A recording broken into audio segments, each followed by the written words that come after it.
Some people will always find fault with you, and a lot of times it starts with your family: mom, dad, brother, sister, aunts, uncles, cousins, second cousins, third cousins, grandparents, family. It's probably more just how they are, their makeup, because of their own experiences. It's nothing to take personal. There's no rule on the books that says you have to have your family in your life. My mother and father were physically, emotionally, and psychologically abusive towards myself. Neighbors, physically and emotionally and psychologically abusive. A scoutmaster was sexually and physically abusive to me. And that was, before the age of 12. And then carrying that with me into adolescence was sexuality. I was a gay young man in a working class town in New England. And to hide that and to hide my scars, I developed a sense of humor. I was funny. And if you make people laugh, my mind felt that they couldn't hurt you or were less likely to abuse you or hurt you because that made sense to me.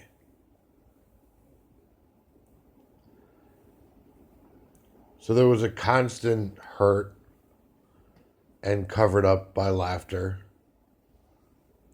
painful laughter. And I went into comedy at 17. And being on, not being a party trick or just some funny guy, but being on so you can do a bit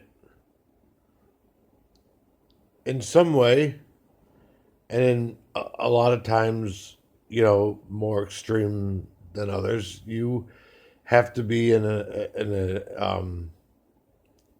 heightened state of emotional vulnerability. You need the energy, the power, the presence. So if you realize that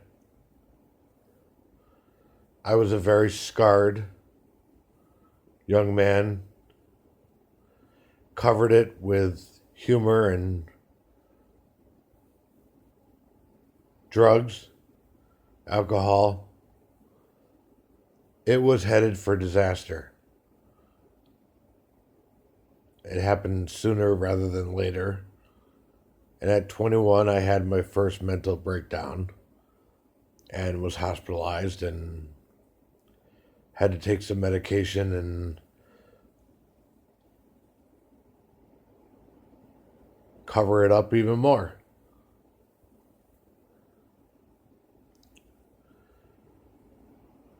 I never fully left the hometown, my hometown, until I was well into my 30s. So that heightened state of emotional energy was nonstop for 32 years of my life. On top of drugs, on top of alcohol, on top of scars, on top of poverty and dysfunction and everything that goes along with it. And I was very unwelcomed in my hometown. I had hanger-ons. Not that I was anybody worth hanging on to as far as being a famous, rich celebrity, because I wasn't and I'm not. But there were people who felt that just in case I do become that person in the next 2 months, 3 months, 6 months, back in the day I'm talking, that they would like to be around so they could be an official hanger on and be part of an entourage. And I never had that intention of having an entourage or allowing hanger ons. I think if I had made it in my 20s, that would have been the end of all those relationships, because I was dysfunctional and people from my hometown were even more dysfunctional. And I wasn't going to bring that to the limelight.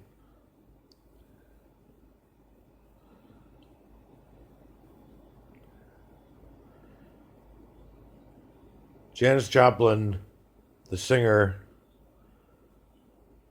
made it. And I believe at some point in time in her 20s, her high school back in Texas, she was in California, had a reunion. And she went back with the full intention of showing off her fame and fortune and what she felt was power, and proclaim that the ones in Texas that made fun of her or gave her a hard time or didn't accept her now would be forced to. And the opposite happened. She was brutally ridiculed, and the cameras were rolling, and the whole world saw it.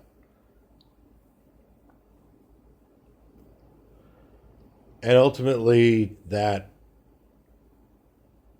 led to her death. When Jesus went back to his hometown of Nazareth, he was doing his thing. And then they said, well, wait a minute.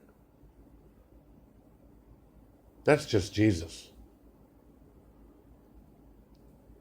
He's just a run-of-the-mill townie like the rest of us.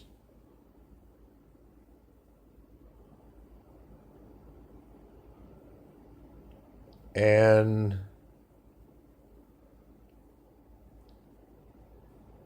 he fell apart, couldn't perform, couldn't do his miracles, couldn't say his words, couldn't focus. And this is Jesus. This is not some dude, some girl.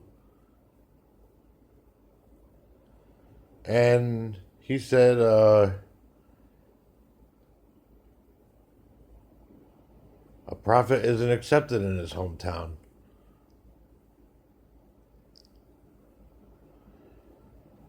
I heard Stephen Furtick say that has nothing to do with the prophet. The prophet's still the prophet. I mean, anywhere else in the world, the prophet's still the prophet. But in his hometown, the people are just the people.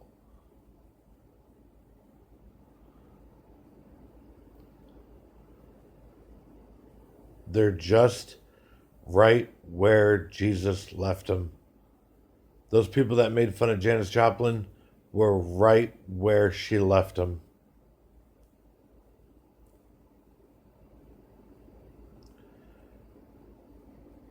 There was no point in going back to their hometowns. They would never accept it.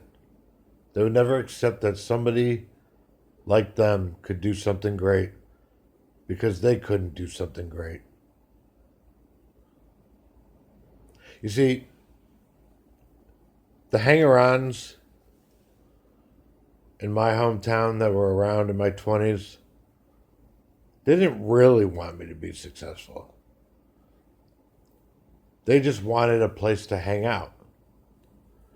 And when I put them to work in my comedy bits, they didn't really want to help me.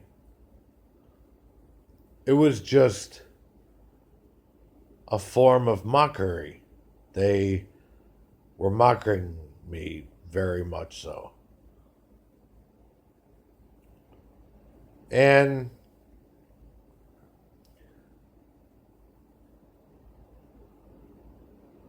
when I finally did get out of my hometown,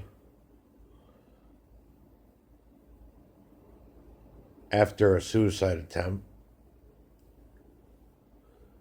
a legit suicide attempt, I took the whole medicine cabinet full of pills and washed it down with a bottle of rum.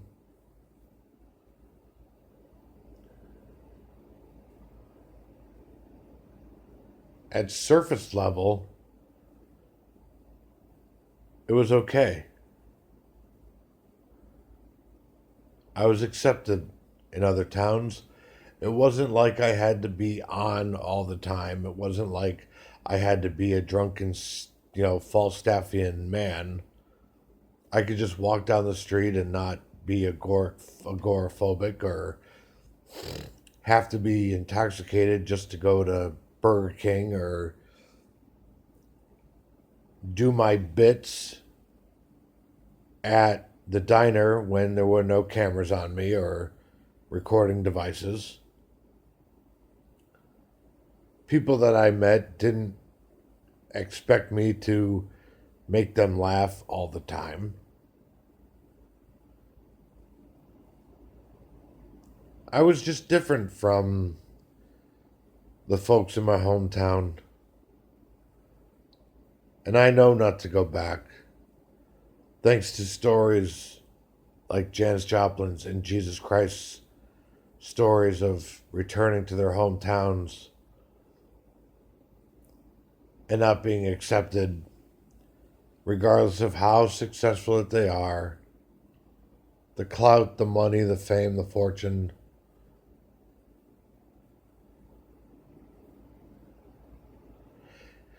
And some people don't have that experience. And that's fine. That's also fine.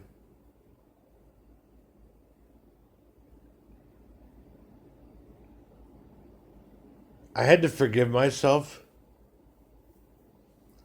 And it was hard to do because my declaration to how I felt about my hometown wasn't to harm them. I just wanted to escape and go someplace and live a happy life for myself. If that was big Hollywood, then fine. If that was small town America in the Midwest, then fine. Whatever that meant, that's what I wanted. But instead, I got really upset and took my anger out that I had for them on myself and committed a violent act against myself, almost murder, almost suicide. I almost completely died. And for a long time, I couldn't forgive myself for allowing people that didn't know any better to make me feel so low that I would commit such a violent act against my own being, who I actually liked once I got my issues taken care of. But they made me feel so low and unwelcomed and unappreciated and didn't validate my talents and just used me for the party that unfolds around a Falstaffian man like myself, and that had been the way. It had been that way since I was a child. The party just unfolding, and it wasn't until I got out from that town and was by myself that the party stopped unfolding, and I could forgive myself. And it wasn't to say that I don't remember the way people treated me or that I'm going to let it happen again. It was just, okay, I know where the trouble is. I know where the dysfunction is. I know where the evil is. I know where the abuse is. I know where the perverts are. I know where the people that use people and suck their energy dry. I know where they are. And I don't go there. 5 towns away from where I grew up, a young man grew up, and he was a freak athlete. His father was abusive. And he was a gay man, little young gay man. And to cover up his father's abuse and his sexuality, he excelled in sport.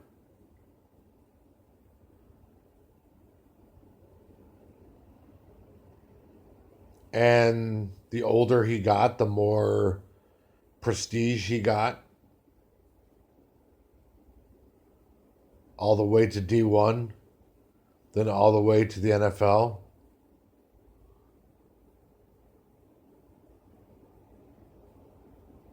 And he collected hanger-ons. He collected thugs, gangsters, dirtbags,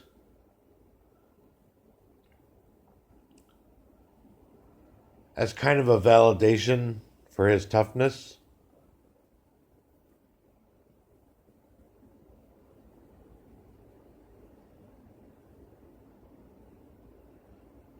And making millions of dollars, it caught up with him. And he was arrested for murder.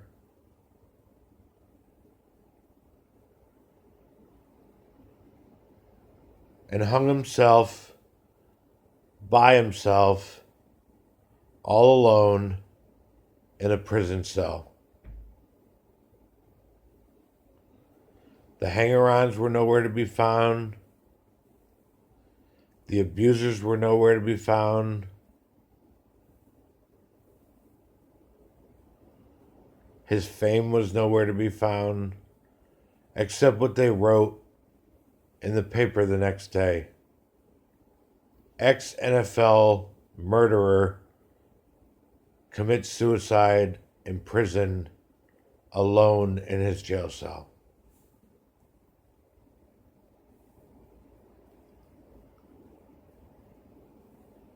I was never famous. Nobody knows who I am. But that hit close to home to me.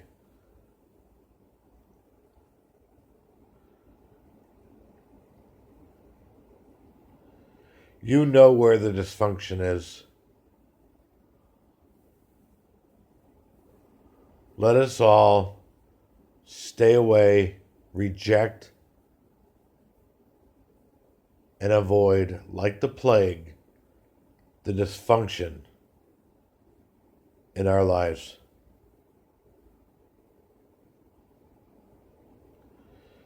Be at peace, stay at peace, live in peace. I see you, I love you. And if no one's ever told you, it's okay to live in peace.